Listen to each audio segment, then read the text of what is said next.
menjelaskan tentang makna syair yang tadi ya, yang kita lanjutkan.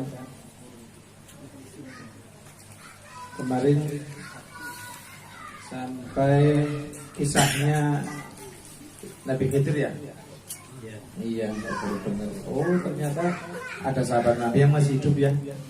Nah, namanya Nabi Isa alaihissalam, Nabi Khidir alaihissalam, dan Nabi Ilyas alaihissalam. Ini sahabat Nabi yang masih hidup dalam riwayat yang sahih.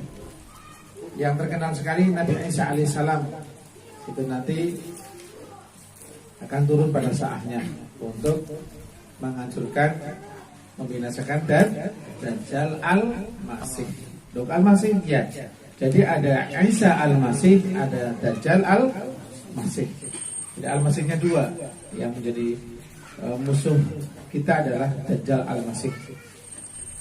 Kemudian wa man tabi' wa alihi wa sahbihi wa man tabi' sabila dinil haqqi ghaira mubtadi'. Siapa sih yang dimaksud wa man tabi'?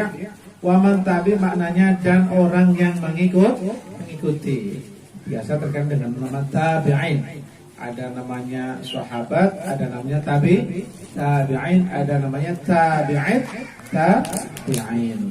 Tetapi di sini karena bukan membahas selain ilmu tauhid, dan di sini yang dimaksud waman tabi adalah semua orang yang mengikuti ajaran Nabi Muhammad Shallallahu Alaihi Wasallam yang hidup setelah zaman sahabat sampai kiamat, itu namanya tabi'in.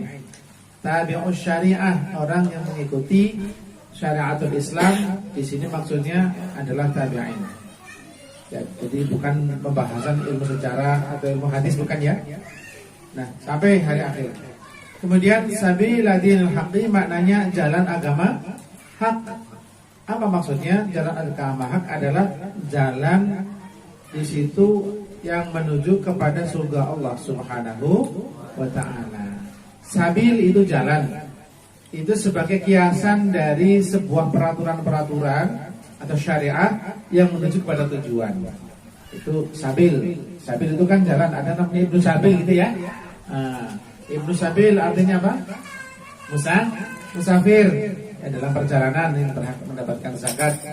Nah, maka sabil di sini maknanya adalah jalan, tapi yang dimaksud adalah syariat Islam. Jadi orang yang mengikuti syariat Islam. Ad-din itu agama atau syariat sama saja. Al-haq, apa itu artinya al-haq?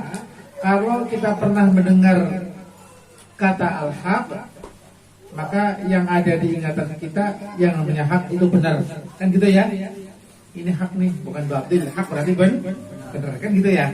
Nah, ada juga hak berarti ya hak saya, maka gitu ya. Ini bukan hak Anda, ini hak saya, bukan itu maksudnya. Kemudian menurut ilmu syariat, apa yang dimaksud hak? Wal haqqu huwa kullu ma wafaqal kitab was sunnah wal ijma' wal qiyas. Kata-kata al-haq, agama yang hak maksudnya adalah segala perkara yang sesuai dengan kitab Al-Quran ataupun sunnah ataupun ijma' ulama ataupun qiyas. Jadi yang namanya hak itu dalam bait ini diterangkan maknanya adalah segala perkara yang sesuai dengan kitab Al-Quran, sesuai dengan sunnah Rasulullah, sesuai dengan ijma' dan sesuai dengan qiyas. Salah satu dari itu. Jadi kalau memang di Al-Quran tidak ada dasarnya, kok di hadis ada, itu berarti hak namanya. Bukan ini nggak ada dasarnya, nggak ada dalilnya, belum dapat hadisnya, sabar dulu, cari dulu. Dan kalau di Al-Quran, di hadis nggak ada di ijma' ulama, para ahli mujtahidin umat Islam ini, kok ada dasarnya, ada kesepakatannya, itu juga bukan bid'ah, itu namanya hak. Paham ya Pak ya?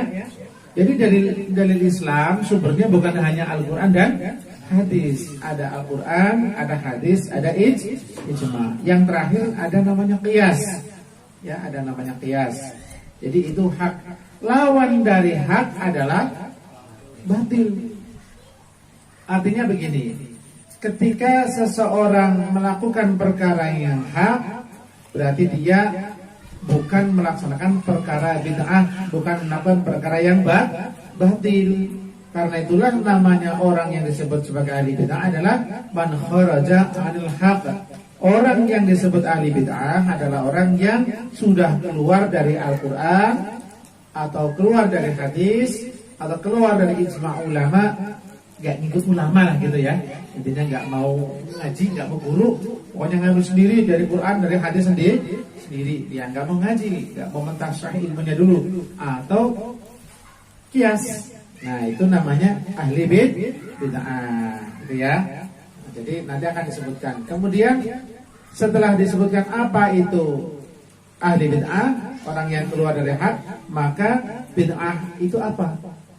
Karena pembahasan ini akidah, saya jelaskan sedikit ya tentang bid'ah. Maka di syair disebutkan bahwa bukan ahli bid'ah dalam hal akidah ataupun ibadah. Artinya bid'ah itu ada dua. Ada bid'ah yang masuk dalam area akidah keimanan, dan ada bid'ah yang masuk dalam area ibadah atau syariah. Nah, kemudian bid'ah itu sendiri apa? Kalau secara bahasa bid'ah itu perkara yang nggak ada contohnya. Jadi kalau dulu zaman Rasulullah belum ada motor, sekarang motor itu bid'ah. Itu secara bahasa. Jadi nggak masuk area agama, bukan. Jadi kalau mau bikin breaker sunnah atau breaker apa, ya nggak masalah. Itu kan hanya masalah nama saja. Nah sekarang apa itu bid'ah menurut syariatul Islam? Kalau tadi bid'ah menurut bahasa perkara yang tidak ada contohnya, maka secara syariat adalah ma uhditsa ala khilafi amri syari'.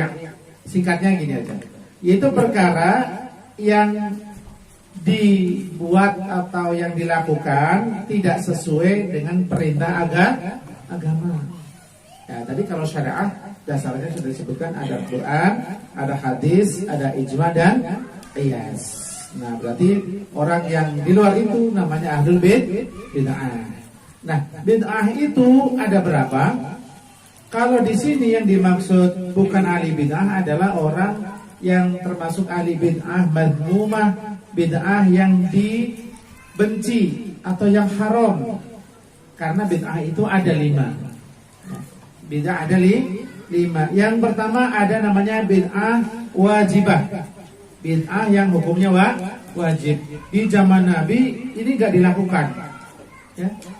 Belum ada contoh. Di zaman sahabat pun tidak ada yang mencontohkan, karena para sahabat ini belajar langsung dari Nabi. Apa contohnya?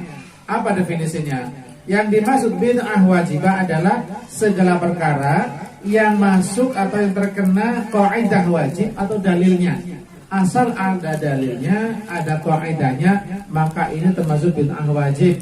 Contoh, dalam Al-Quran diterangkan bahwa kita anfusakum wa ahlikum naro. Pernah dengar ya?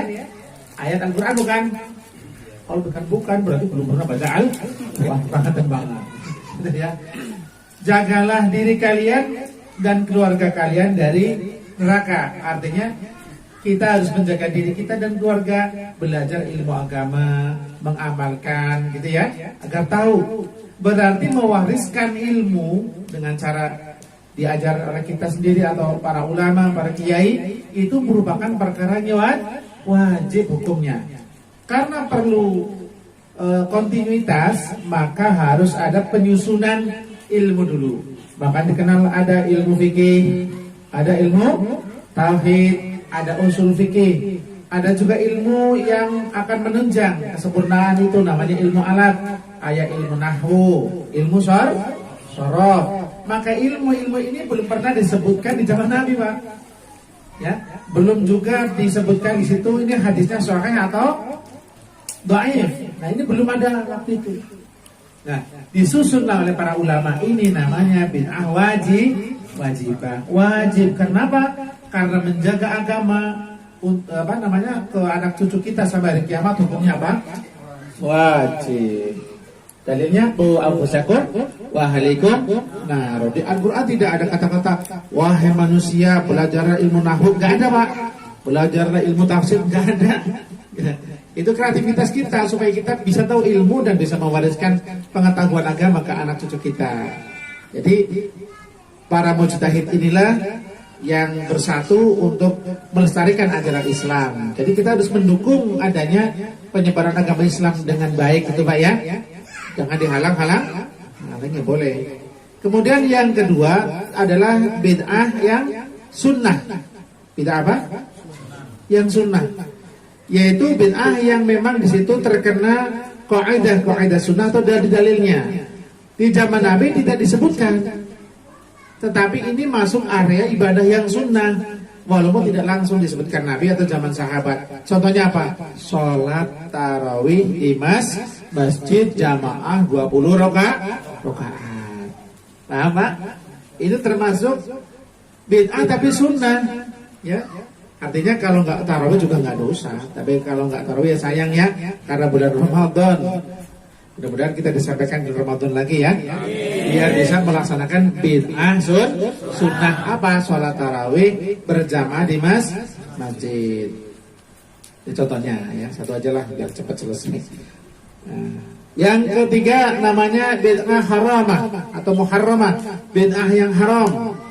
Contohnya apa? Contohnya ya seperti al-makus wa taqdimul juhal al ulama. Contohnya seperti korupsi di zaman Nabi.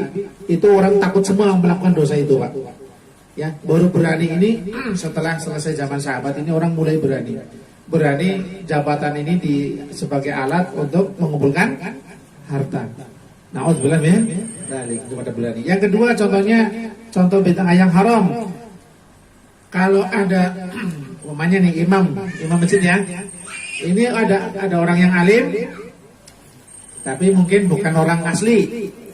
Bukan orang asli pribumi situ. Nah, kemudian ada orang yang asli situ. Nah, kemudian yang disuruh jadi imam ini orang yang kedua ini belum tahu ilmu agama. Baca Fatihahnya salah, sholatnya nggak benar, nggak tahu syarat wudu, nggak tahu fardunya wudu, nggak tahu cara sholat, nggak pernah ngaji. Maka kalau kita mendorong orang yang bodoh ini ke depan, berarti kita melaksanakan bid'ah haramah atau muharramah, bid'ah yang haram. Kenapa? Karena di zaman Nabi itu nggak terjadi. Yang terjadi adalah orang yang alim yang memimpin. Paham? Ya, tapi ini jangan disamakan dengan jabatan pemerintahan ya. Kita tidak bahas itu. Karena di sini maksudnya adalah imaratus syar'iyyah, yaitu imam untuk masalah agama. Paham Pak ya? Jadi kalau yang mimpin ini nggak tahu ilmu agama, nggak tahu ilmu nahwu sorof, nanti dosa kalau dia bikin dosa, masya Allah, kalau bikin kesalahan diikutin yang lain gimana? Ngerti ya? Nah, kemudian yang berapa? Keempat ya. Keempat adalah bid'ah makruh atau makruhah ya. Bid'ah makruh adalah sama tadi pengertiannya, hanya bedanya yaitu bid'ah segala perkara yang terkena kaidah makruh atau dalil-dalilnya. Contohnya apa? Seperti kita nih berpendapat begini umpamanya, saya nggak mau yasinan lah kalau bukan malam Jumat. Nah ini nggak boleh. Kita mengadakan yasinan di malam Jumat itu bukan karena kita nggak mau baca yasin selain malam Jumat. Cuman mungkin paling gampang yasin nggak begitu lama, juga nggak terlalu sebentar, artinya nggak singkat ya. Yang kedua ada fadilahnya ya. Jadi kalau kita sampai tidak mau baca yasin di selain malam Jumat, nah ini namanya bid'ah makruhah. Paham? Ya. Jadi mudah-mudahan bisa dipahami lah ya. Untuk contoh saja. Apalagi contohnya seperti berlebihan dalam menghias masjid, ya. Apalagi kalau sampai di sekitar masjid ada fakir miskin, ini untuk makan aja nih susah banget, ini pembangunan masjidnya nggak berhenti sampai kelaparan, meninggal karena lapar bukan karena corona. Masya Allah, ini masjidnya bangun terus. Nah ini termasuk bid'ah yang makruh, malah bisa menjadi haram karena membiarkan orang-orang miskin kelaparan. Paham ya kira-kira ya? Ya ini namanya bid'ah makruhah. Yang terakhir adalah bid'ah mubahah. Bid'ah tapi yang diperbolehkan. Ada kerjakan boleh, enggak juga nggak apa-apa. Apa di antara tadi maksudnya pengertiannya sama, yaitu perkara yang tadinya ini ada mempunyai kaidah ibahah atau diperbolehkan. Apa contohnya? Contohnya kita makan-makan bareng enak-enak nih Pak. Nah ini di zaman Nabi emang nggak begitu, jarang begini Pak. Zaman Nabi kalau ada makanan enak-enak cari orang Pak fakir. Nah kita alhamdulillah nilainya boleh. Seperti ini makan pisang lebih dari satu, ngopi lebih dari satu gelas. Ini hal-hal yang boleh-boleh saja. Pakai pakaian yang baik-baik, yang bagus-bagus, mengadakan peringatan 17-an besok, ya. Ini termasuk bid'ah yang mubahah boleh, asalkan jangan berlebihan, ya.